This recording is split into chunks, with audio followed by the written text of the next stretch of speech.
나리, 이것은 남의 집안을 모함하는 일로도 볼 수 있습니다. 목숨을 걸고 불 속에서 꺼내온 문서였습니다.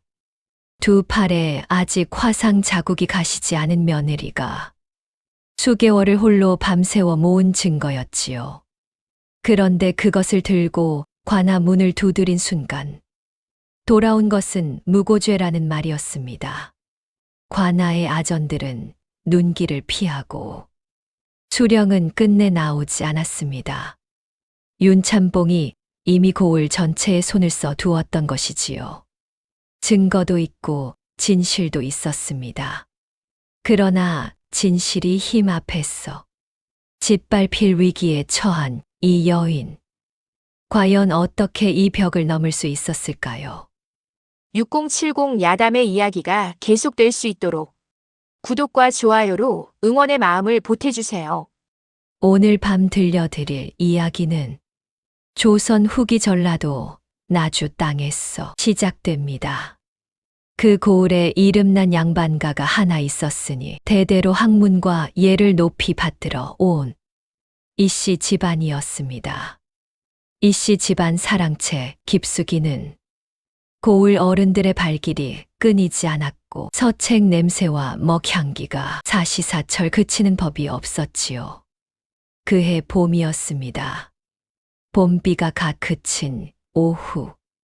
뜰악에는 빗물 냄새가 촉촉하게 배어 있었고 처마 끝에서는 아직 물방울이 또각또각 떨어지고 있었어요.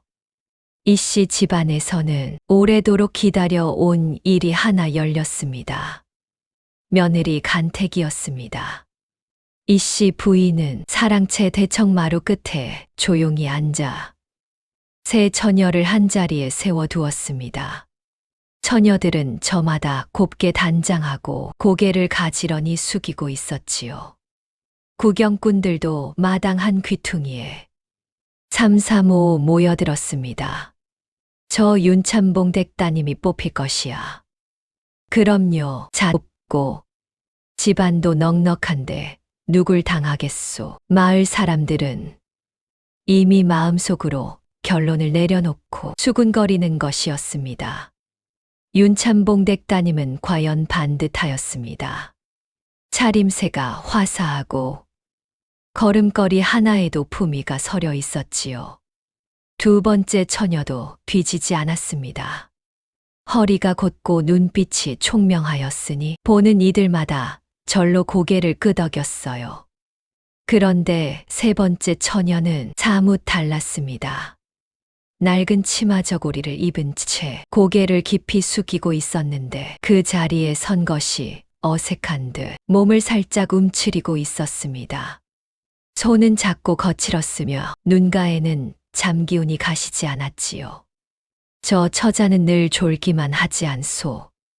게으른 계집을 뭐 하러 데려다 놓은 거요.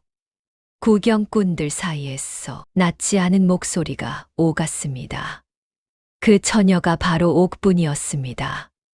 옥분의 아버지 김진사는 오래전부터 병상에 누워 있었습니다. 어린 동생 둘은 끼니 걱정을 할 줄도 몰랐고 집안의 크고 작은 일은 모두 옥분의 손에 달려 있었지요. 밤마다 약재를 다듬고 새벽이면 빨래를 하고 날이 밝으면 아버지 약탕기 앞에 앉아 불을 지폈습니다. 낮에 졸음이 쏟아지는 것은 당연한 일이었어요. 어느 날이었습니다. 동생이 죽을 쑤다가 그만 솥 바닥을 까맣게 태워 먹었습니다. 울상이 된 동생 앞에서 옥부는 눌어붙은 솥을 들여다보며 빙긋 웃었습니다. 그래도 숯은 아니니 다행이구나. 동생은 울음을 터뜨리려다가 누나의 말에 멈추고는 그만 함께 소리 없이 웃고 말았지요. 이씨 부인은 새 처녀를 한참 동안 말없이 살폈습니다. 고개를 들지도 서두르지도 않고 아주 조용하게 바라보았지요. 그러더니 천천히 시선을 한 곳에 고정하였습니다. 옥분이었습니다. 저 아이를 내 며느리로 삼겠다. 마당이 순식간에 술렁였습니다. 구경꾼들은 서로의 얼굴을 바라보았고 몇몇은 헛웃음을 참지 못하였습니다. 저 졸보 처자를요? 아니, 저 집안이 어떤 집안인데 저런 아이를 들이신다는 게요. 이씨 부인은 웅성거림에 눈 하나 깜짝하지 않았습니다. 다만 조용히 자리에서 일어날 뿐이었지요. 옥부는 마당 사람들이 떠드는 소리에도 고개를 들지 않았습니다. 숙인 얼굴 위로 오후 햇살이 내려앉았고 거칠게 튼 손등 위로 가느다란 그림자가 졌습니다. 옥분의 손 옆에는 작고 낡은 붉은 보자기가 하나 놓여 있었습니다. 다른 처녀들이 가져온 비단 주머니나 화사한 손수건과는 달리 군데군데 빛이 바랬고 매듭도 한 번 풀렸다가 다시 묶은 흔적이 역력하였지요. 이씨 부인의 눈길이 그 보자기 위에 잠시 머물렀습니다. 손가락 하나로 가리키지도 않고 말 한마디 하지도 않았습니다. 그저 한 박자 길게 바라보았을 뿐이었어요. 보자기 안에는 오래된 토지 문서 몇 장이 들어 있었습니다. 반드시 접어넣은 자국이 여러 번 겹쳐 있었고 가장자리는 손때로 누렇게 사가 있었지요. 그 문서를 이렇게 아끼는 처녀라면 필시 이유가 있을 것이었습니다. 마당 사람들은 그 보자기에 눈길 한 번 주지 않았습니다. 이미 어울리지 않는 처녀가 뽑혔다는 일에 저마다 한마디씩 얹고 있었기 때문입니다.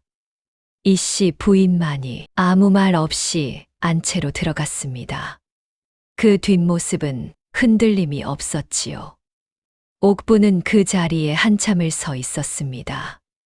머릿속에는 병상의 아버지 얼굴이 떠올랐고 집에서 기다리고 있을 어린 동생 둘의 눈빛이 겹쳤습니다. 이씨 집안의 며느리가 된다면 식구들이 조금은 나아질 수 있을 것이었습니다. 옥부는 붉은 보자기를 두 손으로 조심스레 품에 안았습니다. 아무도 그 보자기 속에 무엇이 들었는지 묻지 않았습니다. 훗날 그 보자기가 이씨 집안을 살리게 될 줄 그날 마당에 있던 누구도 짐작조차 하지 못하였더라. 마을 사람들 사이에서 옥분의 이름은 늘 그런 식으로 오갔습니다. 저 처자는 또 졸고 있구나. 장에 나와 앉아서도 눈을 반쯤 감고 있으니 저런 며느리를 누가 데려가겠는가. 장터 안악들은 혀를 찼습니다. 지나가다 한마디씩 얻는 것이 이제는 인사처럼 되어버린 것이지요. 그러나 그 누구도 옥분의 밤을 본 적이 없었습니다. 해가 지고 이웃집 불이 꺼지고 고울이 고요해질 무렵 옥분의 집 안방에서는 약탕기 아래 불이 꺼지지 않았습니다. 아버지 김진사의 약을 다리는 일은 밤새 불을 봐야 하는 일이었습니다. 조금만 불 조절을 잘못해도 약이 넘치거나 너무 졸아들기 때문이었지요. 옥부는 그 앞에 앉아 밤이 깊어지는 것도 모르고 있었습니다. 약 냄새가 방 안에 가득 배고 모든 집이 잠든 시각에도 옥분의 눈은 불꽃을 보고 있었지요. 그러다 새벽 달 울음소리가 들려오면 빨래통을 끌어당겼습니다. 아버지 속옷, 동생들 옷까지 한 번도 남에게 맡기거나 밀어본 적 없는 손빨래였어요. 날이 밝으면 동생들 밥을 짓고 아버지 약을 올리고 집 안팎을 정리하다 보면 어느새 해가 중천이었습니다. 장터에 나와 잠시 눈을 붙이는 것이 게으름이 아니었습니다. 밤을 통째로 쓴 사람의 흔적이었지요. 어느 날이었습니다. 이씨 부인은 사람들 모르게 옥분을 조용히 불러들였습니다. 사랑채 끝에 있는 작은 방이었는데 바깥에서는 잘 보이지 않는 자리였지요. 이씨 부인은 말없이 문서 한 장을 내밀었습니다. 먹물이 오래되어 희미해진 낡은 문서였습니다. 한번 읽어보거라. 옥부는 잠시 문서를 들여다보았습니다. 그리고 천천히 입을 열었지요. 한 글자, 한 글자 흐릿해진 글씨를 짚어가며 막힘없이 읽어 내려갔습니다. 이씨 부인은 아무 말도 하지 않았습니다. 그저 팔짱을 낀 채 옥분의 목소리를 듣고 있었지요. 옥분이 끝까지 다 읽고 고개를 들었을 때 이씨 부인은 작은 소리로 중얼거렸습니다. 눈은 흐려도 글은 흐리지 않는구나. 옥분이 글을 안다는 사실은 마을 사람들에게는 알려지지 않은 일이었습니다. 아버지 김진사가 병들기 전 딸에게 천자문부터 사서삼경까지 손수 가르쳐 두었던 것이지요. 밥상 앞보다 책상 앞에서 더 오래 앉아 있던 아버지였습니다. 세간에서는 계집에게 글이 무슨 소용이냐 하였으나 김진사는 끝내 뜻을 굽히지 않았어요. 그것이 훗날 어떤 힘이 될지는 그때의 옥분도 몰랐습니다. 이씨 부인은 문서를 다시 거두어들이며 천천히 방을 나갔습니다. 무슨 말도 덧붙이지 않았어요. 그러나 그 눈빛 속에는 이미 무언가가 담겨 있었습니다. 한편 마을 반대편에서는 전혀 다른 얼굴을 가진 하루가 펼쳐지고 있었습니다.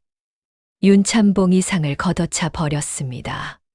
상 위에 찻잔이 굴러 떨어지고 작은 그릇들이 마루 아래로 쏟아졌는데도 그는 자리에서 일어나 발을 굴렀습니다. 저 가난뱅이 계집이 감히 딸이 떨어졌다는 소식이 전해진 직후였습니다. 윤참봉은 이씨 집안 간택에 딸을 드리기 위해 적지 않은 공을 들여왔습니다. 고을 유지들에게 인사를 돌렸고 아전들에게 넌지시 부탁도 해두었으며 사람들 사이에 자기 딸 이름이 오가도록 공들여 소문도 심어두었지요. 그런데 뽑힌 것은 낮에 졸기나 하는 가난한 집 처녀였습니다. 아버지는 병자요. 가진 것도 없는 집안 윤참봉은 이를 갈았습니다. 역적 집안 핏줄은 변하지 않는다더니 목소리를 낮추어 혼자 중얼거렸지만 그 말에는 이미 칼날이 들어 있었습니다. 곧이어 그는 집안 아전들을 불러들였습니다. 은전이 탁자 위에 올라왔고 아전들은 고개를 숙이며 귀를 기울였지요. 윤참봉은 낮게 그러나 또렷하게 말하기 시작하였습니다. 분노는 이미 가라앉아 있었습니다. 뜨거웠던 것이 식으면 더 날카로워지는 법입니다. 그런데 말입니다. 그것이 전부가 아니었습니다. 은전을 거두어들인 아전들이 저마다 고개를 끄덕이며 나가고 난 뒤 윤참봉은 홀로 사랑채에 앉아 한참을 생각에 잠겼습니다. 창호지 너머로 저녁 바람이 불었습니다. 그의 눈 속에는 분함보다 더 깊은 무언가가 서려 있었지요. 오래된 계산, 그리고 오래전부터 감추어 온 일들. 이씨 부인이 옥분을 택한 것은 아직 윤참봉에게 납득되지 않는 일이었습니다. 똑똑한 이씨 부인이 이유 없이 그 처녀를 고를 리 없었습니다. 뭔가를 알고 있는 것이었습니다. 윤참봉의 눈이 가늘어졌습니다. 옥분내 김진사, 영모의 누명을 썼다가 벗어난 집안, 오래된 토지 문서를 아직 쥐고 있다는 소문이 돌던 집안. 그 문서가 무엇을 담고 있는지 윤참봉은 누구보다 잘 알고 있었습니다. 그리고 그것이 세상에 드러나서는 안 된다는 것도. 그날 밤 윤참봉의 사랑채 불은 한참 동안 꺼지지 않았더라. 윤참봉이 움직이기 시작하였습니다. 그는 고을 술집과 장터를 오가며 사람들 귀에 말을 심어 넣었습니다. 역적 집안 핏줄이 이씨 집으로 들어간다지. 김진사 어르신이 영모에 연루된 것은 아직 다 밝혀지지 않은 일이라오. 직접 떠들지는 않았습니다. 아전 하나, 장사치 하나, 술자리 한 귀퉁이에 심어두고 저절로 퍼지도록 내버려 두었지요. 소문은 언제나 그렇게 번지는 법이었습니다. 마을 사람들은 수군거렸고 일부는 고개를 끄덕이며 말을 받았습니다. 그러고 보니 저 처자 눈빛이 좀 이상하지 않소. 게으른 줄만 알았더니 뭔가 숨기는 게 있는 것 아닐까요? 아무 근거 없는 말이었으나 소문은 근거를 따지지 않습니다. 봄이 지나 여름이 왔습니다. 옥부는 혼례를 올리고 이씨 집안으로 들어갔습니다. 혼례복은 이씨 집안에서 빌린 것이었고 가져온 이불 보따리 하나와 그 붉은 보자기가 전부였습니다. 혼례 날 아침 옥부는 친정방에 혼자 앉아 아버지 얼굴을 들여다보았습니다. 병상에 누운 김진사는 딸의 손을 꼭 쥐었습니다. 소나귀에 힘이 없었지요. 잘 가거라. 그 말 한마디가 전부였습니다. 옥부는 고개를 끄덕이고 눈물을 삼켰습니다. 소리는 내지 않았어요.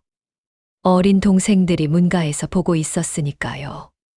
행랑채 마당에 들어서는 날, 하녀들은 서로 눈길을 주고받았습니다. 아무도 나와 반기는 이가 없었지요. 천덕꾸러기 며느리가 왔군. 등 뒤에서 낮은 소리가 들렸습니다. 옥부는 걸음을 멈추지 않았습니다. 이튿날 새벽이 되기 전에 일어나 우물에서 물을 길어왔습니다. 부엌 아궁이에 불을 지피고 안채 마당을 쓸었습니다. 하녀들보다 먼저 움직이고 하녀들보다 늦게 들어갔지요. 그러던 어느 날 밥상을 나르다가 그릇 하나를 놓칠 뻔하였습니다. 가까스로 붙잡았는데 하녀들은 그 모습의 소리를 죽여 웃었습니다. 옥부는 그릇을 내려다보며 말했습니다. 깨지지 않았으니 그릇도 효도했구나. 하녀들의 웃음이 멎었습니다. 무안한 듯 슬금슬금 자리를 피하였지요. 남편 이현도는 옥분이 방에 들어가도 책을 덮지 않았습니다. 고개를 돌리거나 말을 걸지도 않았어요. 마을 사람들의 수군거림이 귀에 들어왔을 것이었습니다. 아내를 경계하는 것인지 아니면 부끄러운 것인지 옥부는 알 수 없었습니다. 그래도 묻지 않았습니다. 묻지 않으면 되는 일이 있고 굳이 말하지 않아도 되는 것들이 있었지요. 옥부는 그 경계를 알고 있었습니다. 시아버지 기일이 되었습니다. 이씨 집안 식구들이 모두 모여 제사상 앞에 나란히 섰는데 옥부는 맨 뒤에 혼자였습니다. 절을 올릴 때도 옆에 아무도 없었지요. 옥부는 허리를 굽히켜 천천히 이마를 바닥에 대었습니다. 잠시 그 자세로 있었습니다. 다른 사람들이 일어서고 흩어지고 나서도 옥부만은 한동안 그 자리에 있었어요. 시아버지를 알지 못하였지만 이 집에 들어온 사람으로서 해야 할 일이라 여겼기 때문이었습니다. 그날 밤이었습니다. 옥부는 안방 한 귀퉁이에 앉아 붉은 보자기를 무릎 위에 올려두었습니다. 낡은 천을 두 손으로 쓸어내렸지요. 어릴 때부터 들어온 말이 있었습니다. 아버지 김진사가 누워있으면서 힘없는 목소리로 말했던 것이었습니다. 옥부나, 이 안에 있는 것들을 절대 잃어버리지 마라. 왜 그래야 하는지는 몰랐습니다. 그저 아버지가 그리 말하였으니 지켜야 하는 것이었지요. 보자기 속 문서들은 손때가 묻고 가장자리가 헤어졌습니다. 몇 번을 접고 다시 피고 했는지 자국이 겹겹이 남아 있었어요. 옥부는 그것을 다시 정성껏 접어 보자기에 싸 넣었습니다. 그리고 그 보자기를 품에 안은 채 조용히 등을 기대었습니다. 이씨 집안에 들어온 지 얼마 지나지 않은 봄밤이었습니다.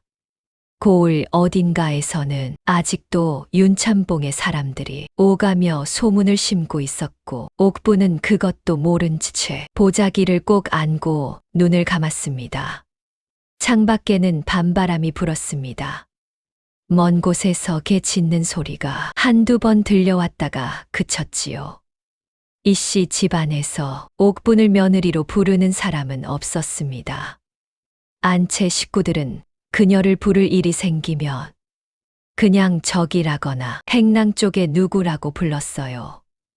이름을 불러주는 사람이 단 한 명도 없었습니다.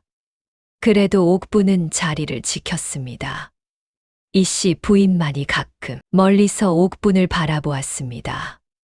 아무 말도 없이 그냥 바라보기만 할 뿐이었어요. 그 눈빛이 무엇을 의미하는지 옥부는 아직 알지 못하였습니다. 어느 날 아침이었습니다. 이현도는 사랑채에 앉아 붓을 들다 말고 마당을 지나는 옥분을 불렀습니다. 옥분이 걸음을 멈추고 돌아보자 이현도는 말했습니다. 집안일이나 잘 하시오. 별다른 짓 하지 말고 무슨 뜻인지 굳이 풀어 말하지 않았지만 옥부는 알아들었습니다.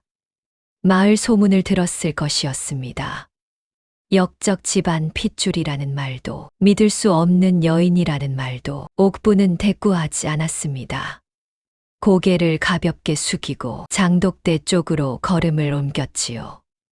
이현도는 그 뒷모습을 한번 바라보다가 다시 붓을 들었습니다. 장독대를 정리하며 옥부는 항아리 뚜껑을 하나씩 열어 살폈습니다. 된장 항아리에 이슬이 들지 않았는지, 간장 항아리가 제대로 익었는지, 손이 바쁘게 움직이는 동안 머릿속은 조용했습니다. 화가 나는 것도 아니었고 슬프다고 할 것도 아니었지요. 그저 오늘 해야 할 일을 해야 한다고 생각할 뿐이었습니다. 그날 저녁 늦게 이씨 부인이 옥분을 찾아왔습니다. 사랑채 안쪽에 있는 작은 방이었습니다. 낮에는 잘 열리지 않는 문이 그날은 조용히 열려 있었지요. 방 안에 들어서자 옥분은 멈칫하였습니다. 사방에 문서 더미가 쌓여 있었습니다. 상자 안에 가득 담긴 것도 있었고 꺼내어 바닥에 펼쳐둔 것도 있었지요. 오래된 종이 냄새가 방 안을 가득 채웠습니다. 이씨 부인은 그 앞에 앉아 옥분에게 자리를 권하였습니다. 내 남편이 죽기 전 이 문서들을 반드시 지키라 하였다. 이씨 부인의 목소리에는 긴장이 없었습니다. 오래 품어온 말을 이제 꺼내는 사람의 목소리였지요. 읽어 볼 수 있겠느냐? 옥부는 가장 위에 놓인 문서를 들어 촛불 가까이 가져갔습니다. 토지 문서였습니다. 이씨 집안 땅의 경계를 기록한 것이었는데 여러 시기에 걸쳐 내용이 적혀 있었습니다. 옥부는 천천히 읽어 내려갔습니다. 토지 문서였습니다. 같은 땅의 경계선이 문서마다 조금씩 달랐습니다.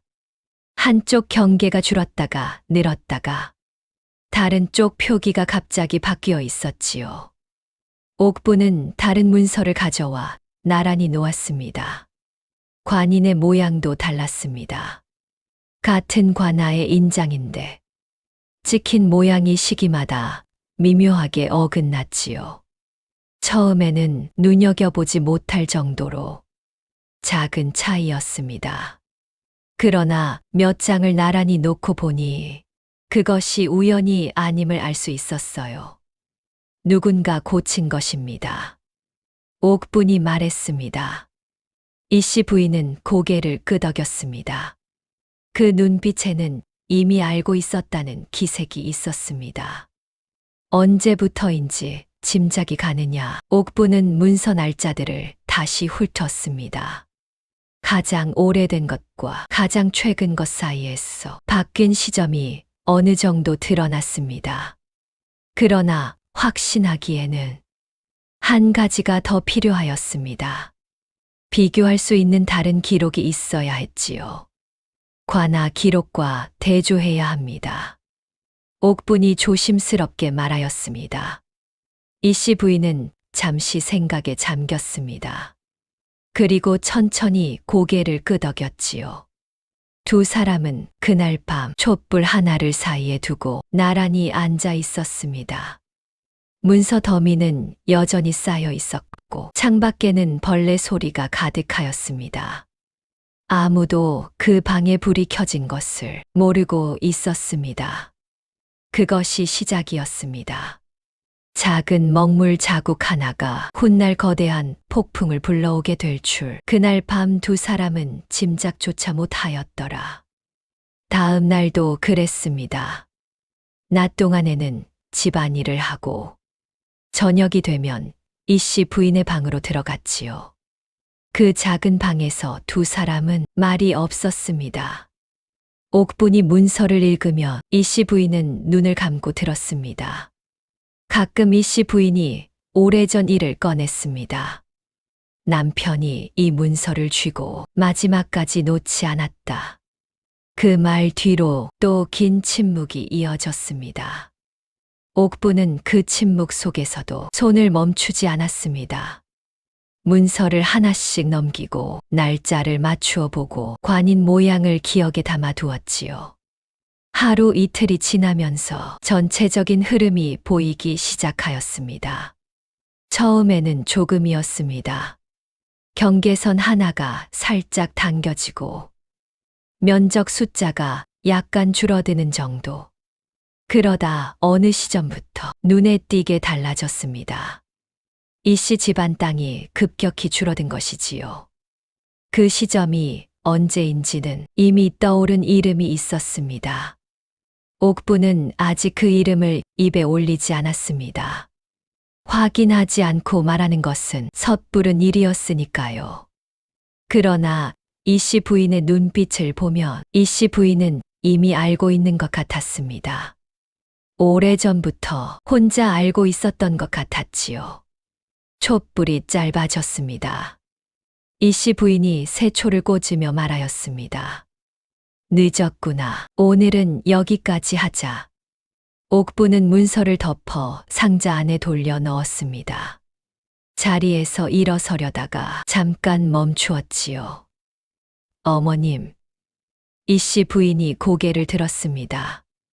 이 일 얼마나 된 일입니까? 이씨 부인은 짧게 대답하였습니다. 오래됐다. 그 말이 방 안에 잠시 머물렀습니다. 옥분은 더 묻지 않았습니다. 문을 나서며 뒤를 돌아보니 이씨 부인은 다시 촛불을 바라보고 있었습니다. 그 얼굴에는 오래 기다려 온 사람의 표정이 있었지요. 밤이면 이씨 부인의 방에 촛불이 켜졌습니다. 두 사람은 나란히 앉아 문서를 하나씩 펼쳐 대조하였습니다. 옥분이 읽고 이씨 부인이 기억을 덧붙이는 시기였지요. 이 땅은 원래 강 건너까지 있었다. 이 표기는 내 남편 살아생전에는 없던 것이다. 이씨 부인의 기억은 꽤 정확하였습니다. 오랜 세월을 그 문서들과 함께 살아온 사람의 기억이었지요. 옥분은 이씨 부인의 말을 받아 날짜와 내용을 맞추었습니다. 조금씩 윤곽이 드러나고 있었습니다. 그런데 그 무렵 윤참봉의 집에서도 움직임이 있었습니다. 하인 귀철이라는 자가 이씨 집안 주변을 얼쩡거리기 시작한 것이지요. 담장 밖을 지나가다 멈추거나 장터에서 이씨 집안 하녀들을 붙잡고 이런저런 말을 걸었습니다. 별것 아닌 듯 보였지만 사실은 안을 살피는 것이었습니다. 한편 고을 관아에서는 아전들의 태도가 달라지고 있었습니다. 윤참봉이 은전을 뿌린 뒤부터였습니다. 이전까지는 이씨 집안이 관아에 무언가를 물으면 성실히 답하던 아전들이 이제는 자꾸 핑계를 대고 미루었습니다. 그건 오래된 일이라 기록이 없습니다. 다음에 다시 오시지요. 윤참봉의 말이 관아에서 법처럼 통하기 시작한 것이지요. 그것도 모자랐습니다. 윤참봉은 술집마다 사람을 보내 소문을 퍼뜨렸습니다. 김진사가 영모를 꾀한 것은 아직 다 드러나지 않은 일이라오. 그 집 식구들은 언제든 다시 조사받을 수 있어 사람들은 반신반의하면서도 입에서 입으로 그 말을 옮겼습니다. 소문이란 그런 것이었습니다. 믿지 않는 사람도 들으면 어딘가에 남겨두는 법이니까요. 그러던 어느 장날이었습니다. 김진사가 병든 몸으로 장터에 나왔습니다. 오래 집 안에만 있다 보니 바람이라도 쐬어야 기운이 날 것 같다고 하인 하나를 부축 삼아 나온 것이었지요. 그런데 장터 입구에서 누군가 소리를 질렀습니다. 역적의 씨가 장터에 나왔구나. 한 번이 아니었습니다. 이쪽에서 한 번, 저쪽에서 한 번 미리 심어 놓은 자들이었습니다. 사람들이 하나둘 고개를 돌렸습니다. 저 어르신이 역적이라오? 그렇다더군. 윤참봉 어른께서 분명히 말씀하셨다 하더이다. 장터 사람들은 김진사 곁에서 한 걸음씩 물러났습니다. 아이들까지 손가락질하며 웃었습니다. 아무것도 모르는 아이들이었지만 어른들의 분위기를 따라가는 것이었지요.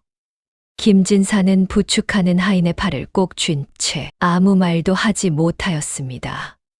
해명하려 해도 듣는 사람이 없었습니다. 멀리서 윤참봉이 그 모습을 바라보았습니다. 이제 저 집안은 다시는 고개를 들지 못할 것이다. 그는 낮게 중얼거렸지요. 마을 유지들도 한 명씩 돌아섰습니다. 이씨 집안과 가깝게 지내던 이들이 하나둘 발걸음을 끊었고 윤참봉을 찾아가 인사를 올리는 사람이 늘어나기 시작하였습니다. 힘 있는 쪽에 서야 산다는 것을 오래 살아온 사람들은 잘 알고 있었지요. 세상에 힘 있는 자의 말 한마디가 사람 하나를 죽이는 법이었습니다.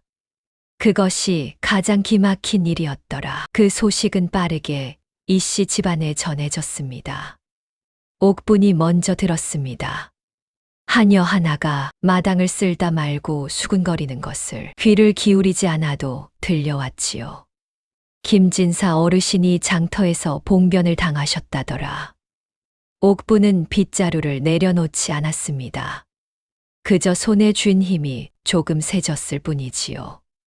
이씨 집안에 들어왔어. 아버지에게 자주 갈 수 없었습니다. 시집간 딸이 자꾸 친정을 드나드는 것은 보기 좋지 않은 일이었으니까요.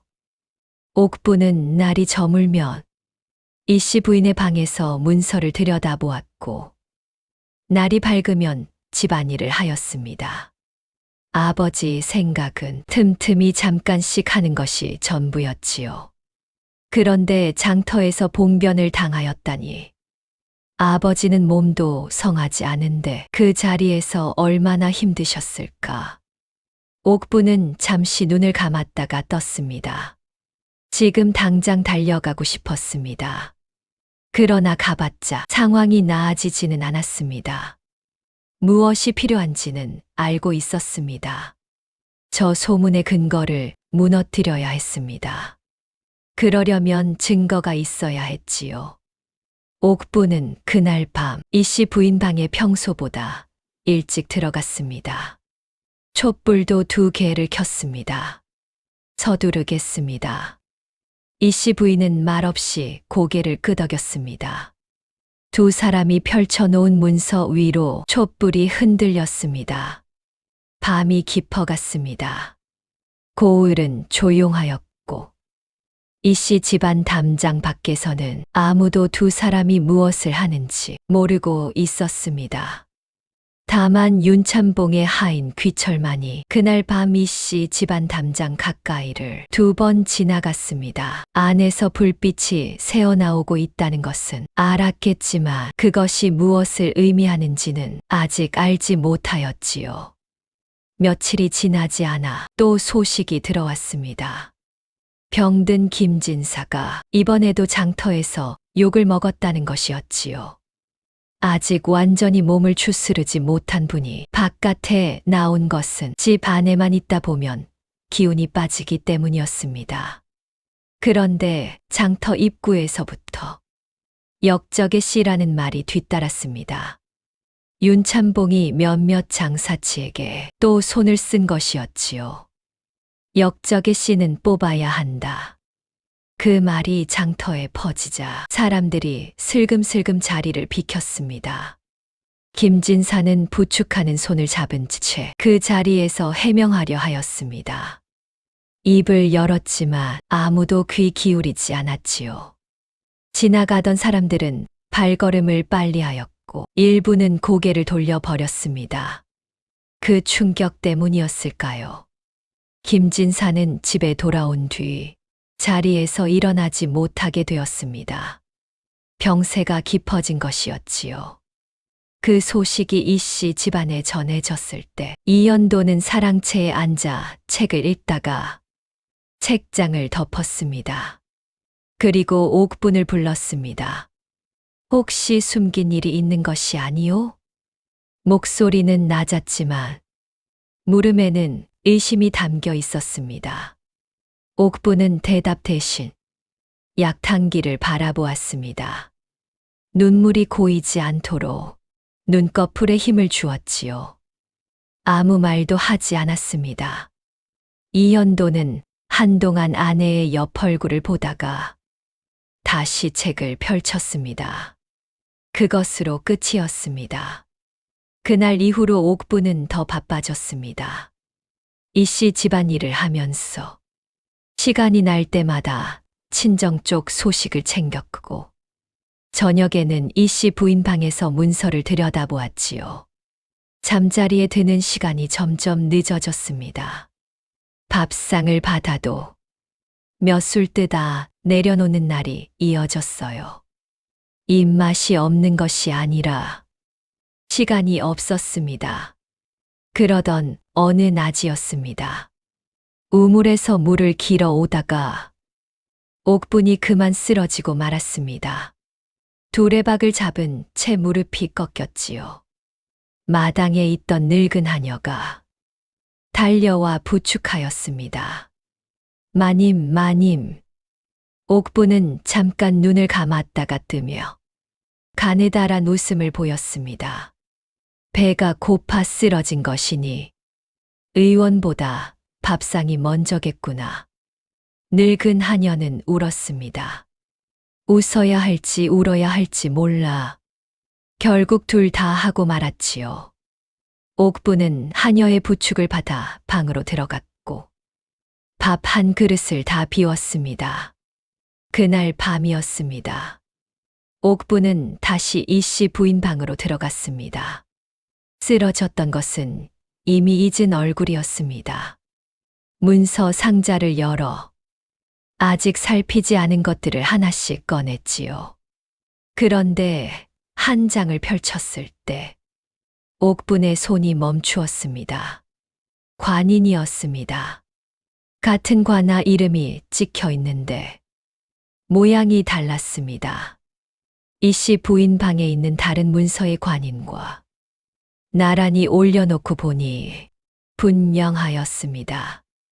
겉보기에는 비슷하였지만 가운데 글자 2획이 달랐습니다. 이것은 인장을 바꾼 것이었습니다. 아니면 다른 인장으로 찍어 넣은 것이거나. 옥분은 숨을 천천히 내쉬었습니다. 그리고 문서에 찍힌 날짜를 다시 보았습니다. 그 날짜가 어떤 의미를 가지는지는 아직 하나를 더 확인해야 했습니다. 이씨 부인이 조용히 물었습니다. 찾았느냐? 옥분은 고개를 끄덕였습니다. 두 사람은 그 문서를 다시 꼼꼼히 살폈습니다. 관인의 획수, 크기, 눌린 각도. 이 씨 부인이 오래된 기억을 더듬었습니다. 남편 생전에 관할을 오갈 때 이 인장을 쓰던 것은 내가 시집 오기 전이라 하였다. 옥분이 눈을 들었습니다. 그렇다면 이 문서에 찍힌 인장은 그 시기에 맞지 않습니다. 이 씨 부인의 눈이 좁아졌습니다. 그게 무슨 뜻인 게냐? 나중에 만들어 거슬러 찍은 것입니다. 오래된 문서처럼 보이게 하려고요. 잠시 침묵이 흘렀습니다. 촛불이 바람도 없는데 조금 흔들렸습니다. 이 씨 부인은 무릎 위에 손을 꽉 쥐었습니다. 그리고 천천히 말하였지요. 그 인장이 누구 손에 있었는지 나는 안다. 옥분도 알고 있었습니다. 말하지 않아도 두 사람 사이에 같은 이름이 떠 있었지요. 그 이름을 입에 올리지 않아도 이제 확인이 필요한 것은 하나였습니다. 이 관인이 찍힌 시점과 아버지 김진사의 영모 누명 시점이 겹치는지 여부. 옥부는 날짜를 다시 펼쳐 들었습니다. 손끝이 파르르 떨렸지요. 그날 밤 두 사람은 문서를 다 덮지 못하고 날이 밝을 때까지 앉아 있었습니다. 이 씨 부인이 먼저 입을 열었습니다. 쉬어라. 내일 또 보면 되느니라. 옥부는 고개를 숙이고 자리에서 일어났습니다. 방문을 나서는데 이 씨 부인이 낮게 말하였습니다. 고생이 많다. 그 말 한마디였습니다. 옥부는 뒤를 돌아보지 않고 조용히 문을 닫았습니다. 복도를 걸으며 눈이 뜨거워지는 것을 느꼈습니다. 소리는 내지 않았어요. 이 씨 집안에 들어와 처음으로 따뜻한 말을 들은 밤이었습니다. 다음 날 밤이었습니다. 옥부는 붉은 보자기 속 문서들을 이 씨 부인 방으로 가져왔습니다. 자신이 아버지로부터 물려받은 것들이었지요. 두 사람은 나란히 앉아 양쪽 문서를 번갈아 들여다보았습니다. 위조 관인이 찍힌 날짜와 김진사의 영모 누명이 씌워진 시기. 옥부는 날짜를 하나씩 맞추어 보았습니다. 겹쳤습니다. 정확히 같은 해였습니다. 이 인장은 영모 사건이 일어나던 그 해에 처음 등장합니다.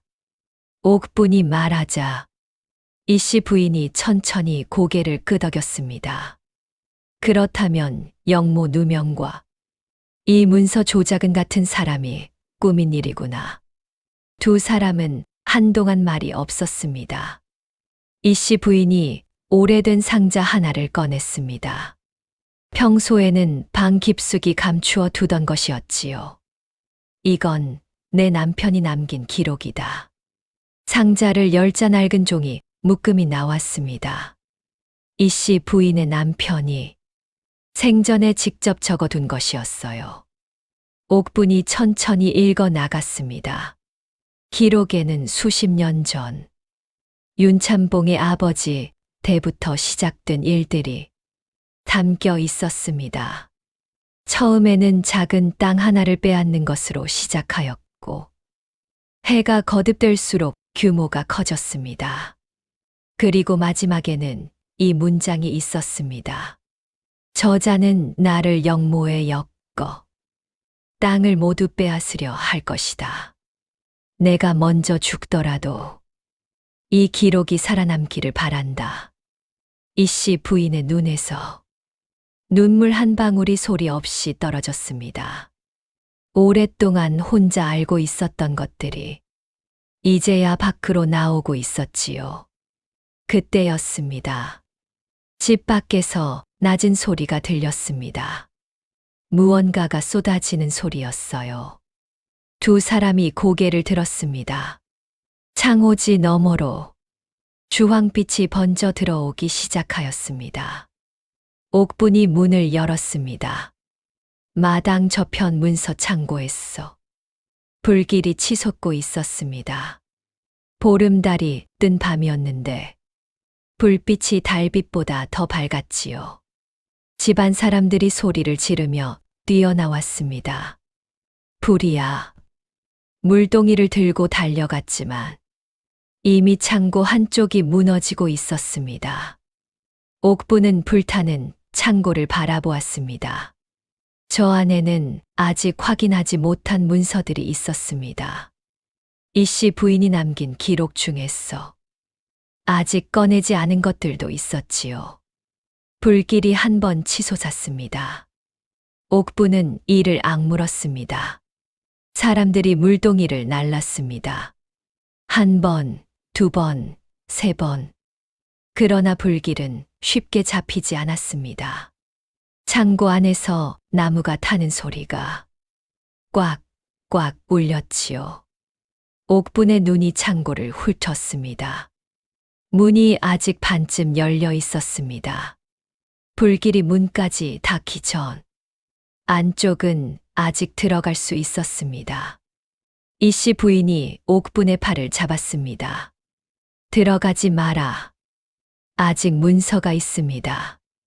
목숨이 더 중하다. 두 사람의 눈이 마주쳤습니다. 옥분은 잠깐 이씨 부인의 눈을 보았습니다. 남편의 기록을 혼자 안고 수십 년을 살아온 눈. 이제야 겨우 찾은 단서들이 불에 타는 것을 바라보고 있는 눈.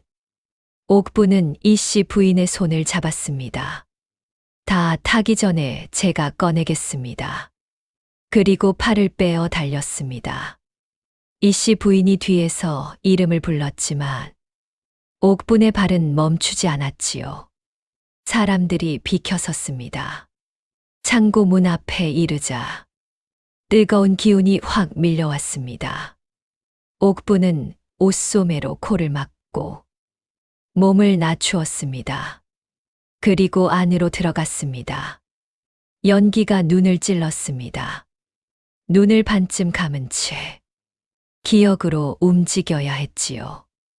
문서 상자는 안쪽 선반 위에 있었습니다. 더듬더듬 손을 뻗었습니다. 상자가 잡혔습니다. 바로 그 순간 위에서 들보 하나가 비틀리며 흔들렸습니다. 옥부는 상자를 품에 안고 옆으로 몸을 던졌습니다. 들보가 내려앉으며 불티가 사방으로 튀었지요. 숨을 참고 창고 문 쪽으로 기었습니다. 밖으로 나왔을 때 주변 사람들의 소리가 한꺼번에 들렸습니다. 마님. 옥부는 두 팔로 상자를 꼭 껴안은 채 무릎을 꿇었습니다. 안전하였습니다. 상자도 그 안의 문서도. 이씨 부인이 달려왔습니다. 옥분의 두 팔과 어깨에 빨갛게 대인 자국이 선명하였습니다. 이씨 부인은 소리 없이 울었습니다. 아무 말도 하지 못하고 그저 옥분의 손을 잡고 있었지요. 현도가 뒤늦게 달려와 아내의 어깨를 보고 굳었습니다. 그 눈빛에 무언가가 흔들렸습니다. 옥부는 두 팔의 통증을 느끼면서도 품에 안은 상자를 놓지 않았습니다. 창고는 계속 타고 있었습니다. 불길이 차오르는 소리가 여전히 마당을 가득 채웠지요. 그러나 옥분의 눈은 이미 창고가 아닌 다른 곳을 향하고 있었습니다. 내일 해야 할 일을 생각하고 있었던 것입니다. 날이 밝았습니다. 이씨 집안 마당에는 타다 남은 창고 재가 바람에 날리고 있었습니다. 이현도는 아침 일찍 일어나 마당 구석에 놓인 상자를 보았습니다. 옥분이 불 속에서 끌어안고 나온 것이었지요. 그는 잠시 그 앞에 섰습니다. 그리고 뚜껑을 열었습니다. 문서 묶음이 나왔습니다. 현도는 첫 장을 들어 읽기 시작하였습니다. 처음에는 그냥 토지 기록이려니 하였지요. 그런데 읽을수록 표정이 굳어졌습니다. 두 번째 장, 세 번째 장. 현도의 손이 천천히 움직였습니다. 경계선이 조작된 흔적, 관인이 다른 것, 날짜가 어긋난 것, 그리고 이 씨 부인의 남편이 생전에 적어둔 기록. 현도는 마지막 문장에 이르러 책장을 덮지 않고 멈추었습니다. 한참을 그 자리에 앉아 있었습니다. 옥분이 마당을 지나가다가 현도를 보았습니다. 두 팔에는 아직 화상 흔적이 있었지요. 현도가 고개를 들었습니다. 이걸 언제부터 알았소? 옥분은 잠시 생각하다가 대답하였습니다. 이 씨 어르신께서 문서를 보여주신 뒤부터입니다. 혼자 했소. 어르신과 둘이서 하였습니다. 현도는 천천히 자리에서 일어났습니다. 그리고 처음으로 옥분을 정면으로 바라보았습니다. 말이 없었습니다. 고개를 숙였습니다. 깊이 숙인 것은 아니었지만 이 씨 집안에 들어온 뒤 옥분이 현도에게서 받은 첫 인사였습니다. 이 씨 부인이 방에서 나오며 두 사람을 보았습니다. 현도야. 현도가 어머니를 보았습니다. 이 집안을 지킨 것은 내 아내였다. 현도는 아무 말도 하지 않았습니다. 그 말이 마음 어딘가에 박히는 것은 어렵지 않았습니다. 다만 쉽게 꺼낼 말이 없었지요. 그날 오후였습니다. 현도는 상자에서 문서를 꺼내어 단정히 묶고 봉하였습니다. 그것을 들고 관아로 향하였지요. 그런데 관아에서는 상황이 이상하게 흘러갔습니다. 문서를 내보이자 아전 하나가 눈길을 피하였습니다. 수령을 만나겠다고 하자 안쪽에서 기다리라는 말만 돌아왔지요.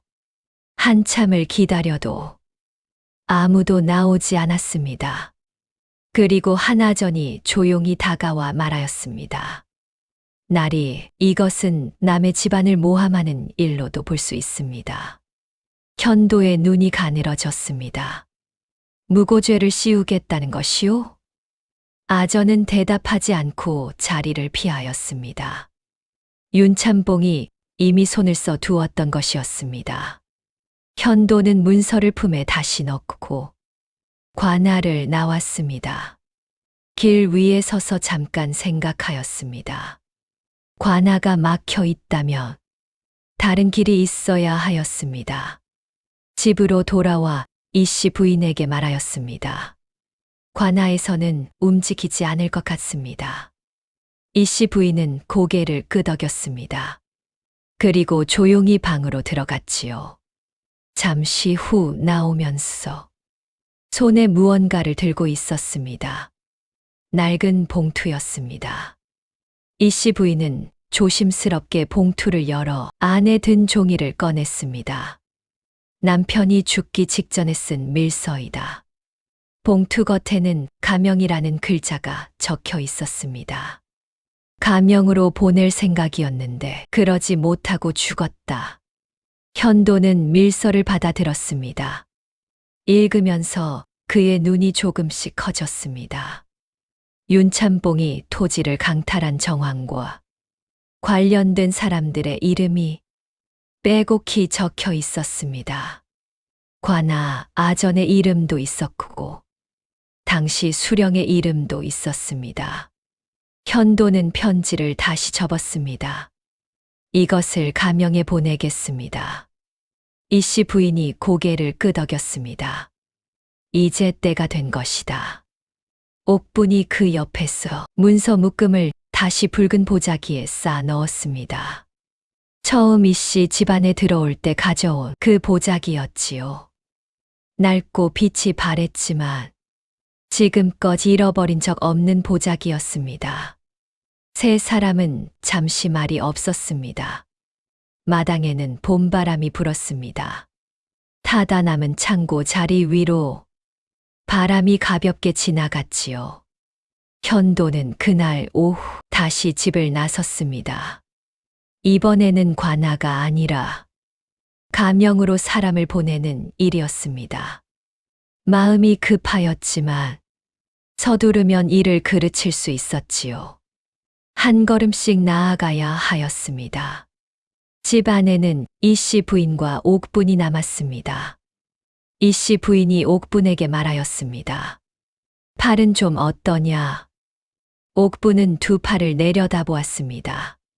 잘 낫고 있습니다. 이씨 부인은 한동안 그 자국을 보다가 시선을 창밖으로 돌렸습니다. 저 멀리 담장 너머로 봄날의 하늘이 넓게 열려 있었지요. 내가 아니었으면 나 혼자는 끝내 못했을 것이다. 옥분은 아무 말도 하지 않았습니다. 그 말을 받을 말이 없었어요. 다만 이씨 부인 옆에 조용히 앉아 있었습니다. 며칠 뒤였습니다. 가명에서 사람을 보내 이씨 집안 문서 일체를 검토하겠다는 전갈이 왔습니다. 현도는 그 전갈을 받아들고 마당으로 나왔습니다. 옥분이 장독대 옆에서 일하고 있었지요. 현도는 잠깐 그 모습을 바라보다가 천천히 다가갔습니다. 당신이 이 일을 시작한 것은 언제부터였소? 옥분이 손을 멈추고 돌아보았습니다. 이씨 어르신께서 처음 문서를 보여주신 날부터입니다. 그게 얼마나 됐소? 옥분은 잠깐 생각하였습니다. 계절이 두 번 바뀌었습니다. 현도는 아무 말도 하지 않았습니다. 그날 오후 마을 어른 몇 명이 이씨 집안을 찾아왔습니다. 윤참봉이 가명에 고발되었다는 소문이 이미 퍼진 것이었지요. 현도는 그들 앞에서 문서를 꺼내 설명하였습니다. 그러면서 처음으로 말하였습니다. 이것은 제 아내가 수개월을 매달려 밝혀낸 것입니다. 마을 어른들이 옥분을 바라보았습니다. 천덕꾸러기 며느리라 부르던 그를 아무도 말을 하지 않았습니다. 옥분은 고개를 숙이고 있었지요. 한편 윤참봉은 소식을 듣자마자 움직이기 시작하였습니다. 아전들에게 다시 은전을 뿌렸습니다. 가명에서 온 사람을 막아야 한다고, 어떻게든 서류를 돌려보내야 한다고 목소리를 높였지요. 그리고 잔치 준비를 시켰습니다. 이 일이 별것 아닌 것처럼 보이게 하기 위함이었습니다. 그러나 그때였습니다. 말발굽 소리가 고을 입구에서 울렸습니다. 가명 조사관이었습니다. 나주 고을에 도착한 조사관은 수령에게 인사를 올리기도 전에 이씨 집안으로 먼저 향하였습니다. 수령보다 먼저 창고와 문서를 압수하였지요. 그러고는 윤참봉 집으로 향하였습니다. 윤참봉은 잔치상을 차린 채 조사관을 맞이하려 하였습니다. 잘 오셨습니다. 이건 다 오해입니다. 조사관은 상을 보지 않았습니다. 곳간을 열어주십시오. 윤참봉의 얼굴에 처음으로 당황이 서렸습니다. 곳간은 사적인 공간이라 함부로 가명명으로 요청하는 것입니다. 목소리에 군더더기가 없었습니다. 윤참봉은 결국 곳간을 열었습니다. 조사관과 그 일행이 안으로 들어갔지요. 잠시 후 조사관의 부하가 상자 하나를 들고 나왔습니다. 그 안에는 문서 묶음이 들어 있었습니다. 오래된 것도 있었고, 최근에 만들어진 것도 있었습니다. 조사관은 그 자리에서 몇 장을 펼쳤습니다. 이씨 집안 문서와 비교하였지요. 그리고 고개를 들어 뒤에 선 부하들에게 말하였습니다. 관련자를 모두 불러 모아라. 윤참봉의 낯빛이 종이장처럼 하얗게 변하였습니다. 세상에 그 위풍당당하던 얼굴이 그렇게 쪼그라드는 것을 고을 사람들은 처음 보았더라.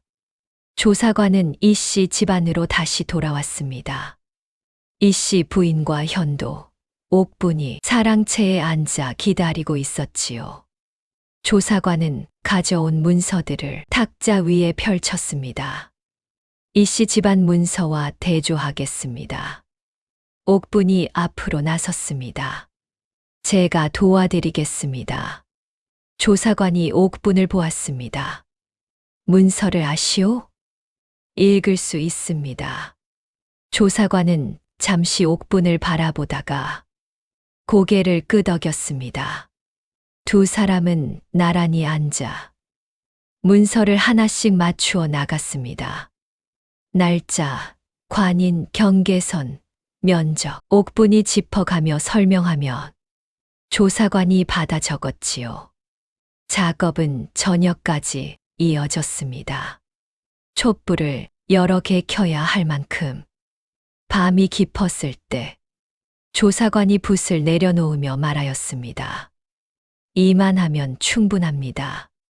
현도가 물었습니다. 어떻게 되겠습니까?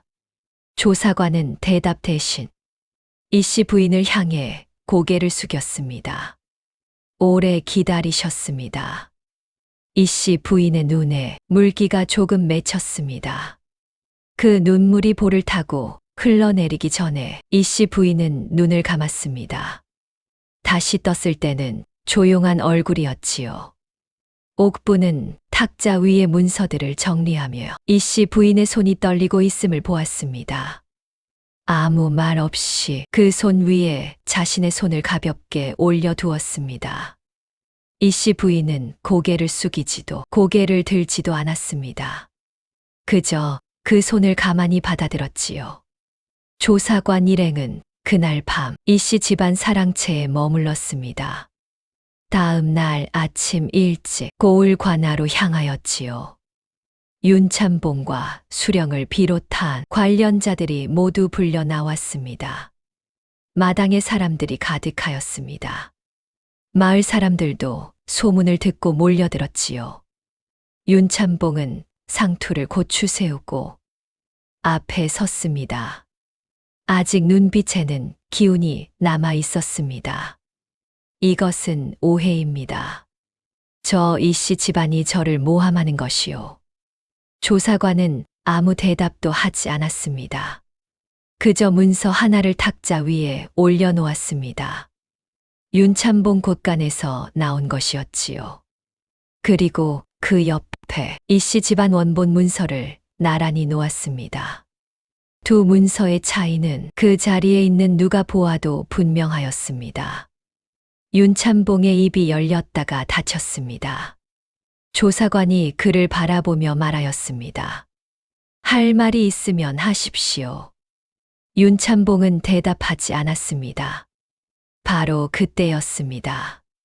조사관의 부하 하나가 또 다른 상자를 들고 들어왔습니다. 윤참봉 곳간 깊숙이에서 찾아낸 것이었지요. 상자 뚜껑을 열자 두툼한 장부가 나왔습니다. 조사관이 첫 장을 펼쳤습니다. 거기에는 이름과 날짜, 그리고 금액이 빼곡히 적혀 있었습니다. 아전들에게 건넨 돈, 수령에게 건넨 물건, 고을 유지들에게 뿌리는 전, 수십 년에 걸친 기록이었지요. 윤참봉은 그 장부를 보는 순간 무릎이 꺾였습니다. 스스로 앉은 것이 아니었습니다. 다리에 힘이 빠진 것이었지요. 저는 그저 목소리가 나오지 않았습니다. 모든 것을 부인하다가 모든 것이 눈앞에 펼쳐지자 입이 닫혀 버렸습니다. 수령도 얼굴이 굳었습니다. 장부에는 수령 자신의 이름도 있었으니까요. 조사관이 수령을 바라보았습니다. 수령은 고개를 숙였습니다. 그날 오후였습니다. 수령은 포승줄에 묶여 고을 백성들 앞을 지나갔습니다. 어제까지만 해도 고을 제1의 세력 가이던 윤참봉도 그 뒤를 따랐지요. 백성들이 길 양쪽에 서서 바라보았습니다. 한 노인이 조용히 혀를 찼습니다. 어제까지 큰 소리 치던 자가 오늘은 돌부리에도 걸려 넘어지는구나. 누가 웃었습니다. 우는 사람도 있었습니다. 억울한 일을 당하고도 오랫동안 아무 말도 못하였던 사람들이었지요. 그로부터 얼마 지나지 않아 가명에서 조정으로 보고가 올라갔습니다. 조정에서는 김진사의 영모 누명이 거짓으로 꾸며진 것임을 확인하고 복권 교지를 내렸습니다. 이씨 집안 사랑채에 교지가 도착하던 날, 옥부는 친정으로 먼저 달려갔습니다. 아버지 김진사는 병상에 누운 채 그 교지를 받아들었습니다. 손이 떨렸습니다. 교지를 펼치려는데 손끝이 말을 듣지 않았지요. 옥분이 곁에서 아버지 손을 잡았습니다. 김진사는 교지를 두 손으로 들어 올렸습니다. 그리고 눈물을 흘렸습니다. 아무 말도 하지 않았습니다. 말이 필요하지 않았지요. 오래 눌려 있던 것이 소리도 없이 흘러나오고 있었습니다. 옥부는 아버지 손을 잡은 채 가만히 있었습니다. 아버지가 울음을 다 거두어드리기를 기다렸습니다. 그리 오래 걸리지 않았습니다. 김진사는 눈물을 닦고 딸을 바라보았습니다. 입을 열었지만 말이 나오지 않았습니다. 옥분이 먼저 말하였습니다. 다 아버지 덕분입니다. 김진사는 고개를 저었습니다. 그러나 이번에는 옥분이 고개를 저었지요. 아버지가 그를 가르쳐 주시지 않았다면 저는 아무것도 할 수 없었습니다. 이씨 집안으로 돌아온 날이었습니다. 현도가 사랑채 앞마당에 마을 사람 몇몇이 모인 자리에서 옥분을 향해 고개를 숙였습니다. 깊이 숙인 절이었습니다. 집안을 살린 것은 당신이요. 마을 사람들은 조용히 그 모습을 보았습니다. 그날부터였습니다. 마을에서 천덕꾸러기 며느리라는 말이 사라졌습니다.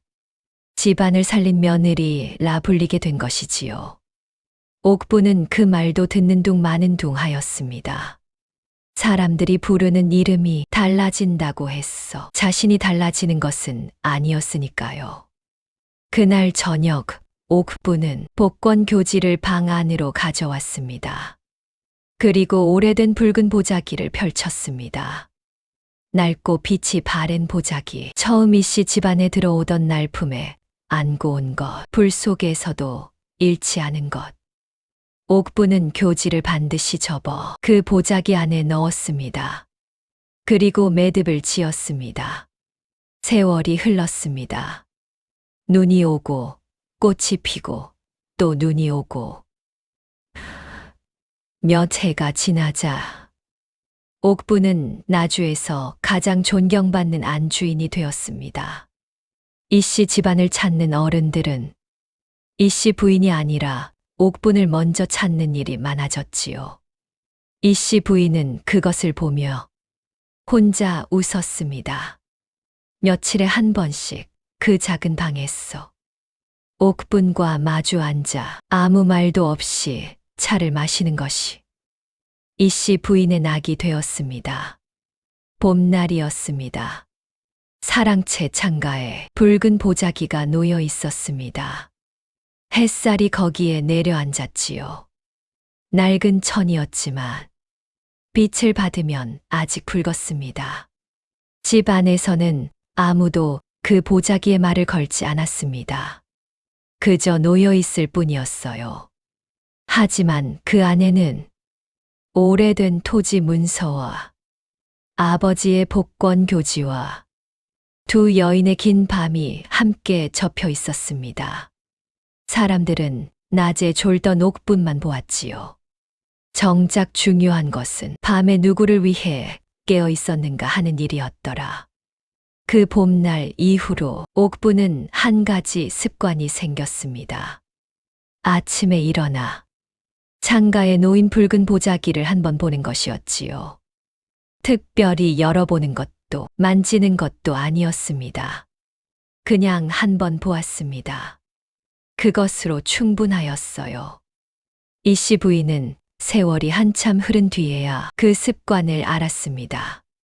어느 이른 아침 우연히 보게 된 것이지요. 이씨 부인은 아무 말도 하지 않았습니다. 그저 그날 차를 조금 더 진하게 우려냈을 뿐이었습니다. 명심보감에 이르기를 선을 행하는 집에는 반드시 경사가 남고 악을 행하는 집에는 반드시 재앙이 남는다 하였습니다. 옥부는 남들이 잠든 밤마다 홀로 깨어 있었습니다. 약탕기 앞에서, 문서 더미 앞에서, 불길 속에서도 손에 쥔 것을 놓지 않았지요. 세상은 그녀를 천덕꾸러기라 불렀지만 하늘은 그녀가 무엇을 하는지 처음부터 보고 있었습니다. 논어에는 이런 말도 있습니다. 덕은 외롭지 않다. 반드시 이웃이 있느니라. 묵묵히 옳은 일을 행하는 사람 곁에는 반드시 그 진심을 알아보는 눈이 생겨납니다. 탐욕은 화려하게 피어오르지만 제 무게를 이기지 못하고 무너집니다. 성실함은 소리 없이 쌓이지만 어떤 불길에도 타지 않습니다. 오늘 밤 이 이야기가 여러분 마음 한켠에 오래 머물기를 바랍니다. 지켜봐 주셔서 고맙습니다.